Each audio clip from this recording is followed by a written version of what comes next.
UP में आतंक और दहशत का पर्याय बन चुके अतीक अहमद ने 44 सालों तक सत्ता से लेकर जुर्म की दुनिया तक अपनी दबंगई के जरिए ही राज किया। अतीक की रंगदारी का आलम यह था कि कोई भी उसके सामने आवाज नहीं उठा सकता था। जिस जमीन को हाथ रखा वो उसकी हुई, जो रास्ते में आया उसे हटा दिया गया। यूपी की सियासत में रुतबा इतना कि जिसकी भी सरकार बनी, पुलिस के हाथ अतीक की गर्दन तक नहीं पहुंच सके। अतीक ने प्रयागराज के चकिया इलाके से जुर्म की दुनिया का कखरा सीखा। ये वो जगह है जहां अतीक की दबंगई का जलवा ये था कि जहां से भी वो गुजरता सलाम करने के लिए हाथ उठ जाया करते। कहते हैं कि हर माफिया डॉन का अपना एक खास इलाका होता है। मुंबई का डोंगरी इलाका दाऊद इब्राहिम का गढ़वाना चाहता है। ऐसे ही प्रयागराज में चकिया वो इलाका था जहां अतीक की दबंगई का परचम लहराया करता था। 15 अप्रैल को जब से अतीक की मौत हुई है, चकिया इलाके में सन्नाटा पसरा है।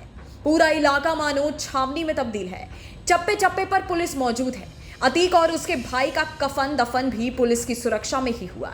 आपको दिखाते हैं अतीक के चकिया मोहल्ले की तस्वीरें। आपको बताते हैं कि कहां है चकिया और कैसा है ये इलाका जहां अतीक अहमद का सिक्का चलता था। मुस्लिम बाहुल्य इस इलाके में एक समय लोग जाने से डरते थे।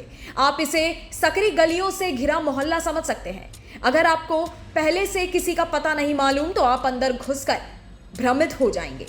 अतीक का पुश्तैनी मकान थोड़ी दूर पर कसरिया इलाके में था। किसी जमाने में यह ग्रामीण क्षेत्र हुआ करता था। बाद में अतीक का कुनबा चकिया में आकर बस गया। कुछ समय बाद चकिया, करेली, खुलदाबाद जैसे इलाके अतीक का मोहल्ला कहे जाने लगे। या वही जीतता था जिस पर भाई का हाथ होता था। बूथ कैप्चरिंग भी होती थी तो 2-4 पुलिस वाले गलियों में घुसने से पहले 100 बार सोचते थे। रौबदार मूछे, सिर पर सफेद गमछा, हाँ, चकिया के तांगे वाले के लड़के की यही पहचान हुआ करती थी। 1962 में उसका जन्म हुआ। पिता इलाहाबाद की सड़कों पर तांगा चलाते थे। घर की गरीबी देख अतीक के मन में कुछ और महत्वाकांक्षा हिलोरे मारने लगी। वो जल्दी से अमीर बनने और नाम कमाने के सपने देखने लगा। उस समय इलाके में चांद बाबा का नाम था। उसके मन में प्रयागराज का नया डॉन बनने की तमन्ना जाग उठी। उसका गैंग बढ़ने लगा। शहर में रंगदारी वसूली जाने लगी। 17 साल की उम्र में ही अतीक पर हत्या के आरोप लग गए।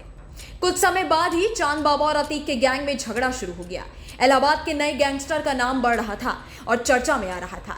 रेलवे स्टेशन के पास का इलाका चकिया अगले 10 साल में वो शहर का दाऊद बन गया था।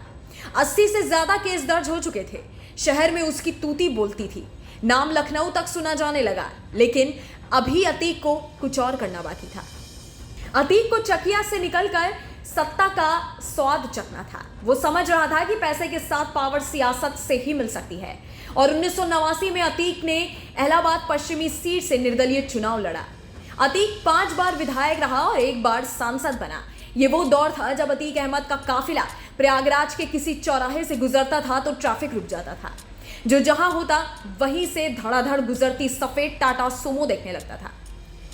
2 दशक पहले का वो सीन आज भी लोगों को याद है।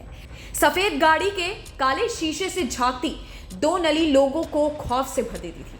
अतीक पर 44 सालों में 100 से ज्यादा केस थे, लेकिन केवल एक मामले में ही अतीक को कोर्ट ने दोषी साबित किया।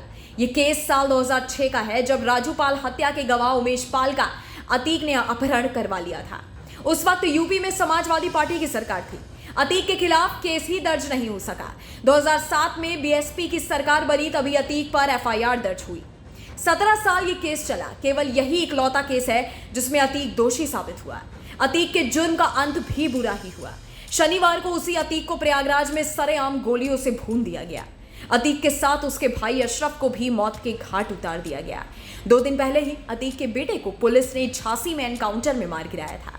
ऐसे में ये कहना कहीं से भी गलत नहीं होता कि आज अतीक के अस्तित्व का सूरज डूब गया है।